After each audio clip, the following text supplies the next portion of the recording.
আসসালামু আলাইকুম, welcome back to my channel Suraiya's cooking. আমার আজকের রেসিপি ধবধবে চরচরে সাদা পোলাও।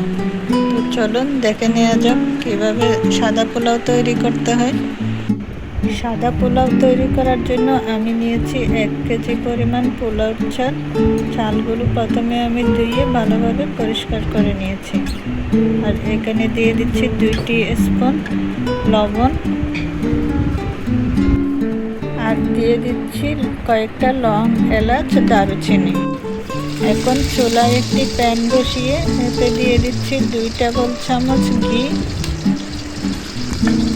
এর মধ্যে দিয়ে দিচ্ছি পরিমাণ মতো সয়াবিন তেল। তেলটা গরম হয়ে এলে এর মধ্যে দিয়ে দিব আমি 1 কাপ পেঁয়াজ কুচি। পেঁয়াজটাকে হালকা বাদামি করে ভেজে নিয়েছি।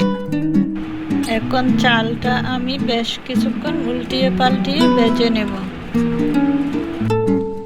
বেশ কিছুক্ষণ ভাজার পর চালগুলো যখন হালকা বাদামি রং হয়ে আসবে তখন এর মধ্যে দিয়ে দিব আমি 3 কাপ পরিমাণ পানি। পানি দেওয়া হয়ে গেলে চালগুলো আমি আবারও খুব ভালোভাবে উল্টিয়ে পাল্টিয়ে নেড়ে দিয়েছি। এবার চালগুলোকে হাই হিটে রান্না করব 5-7 মিনিট। দেখতে পাচ্ছেন আমার পোলাও রান্না হয়ে গিয়েছে, ধবধবে ঝরঝরে সাদা পোলাও। লো হিটে ঢাকনা দিয়ে দমে রেখে দিব আরও 5-6 মিনিট। এখন এর মধ্যে দিয়ে দিচ্ছি আমি পেঁয়াজ বেরেস্তা। আশা করি ভালো লেগেছে আমার আজকের রেসিপি।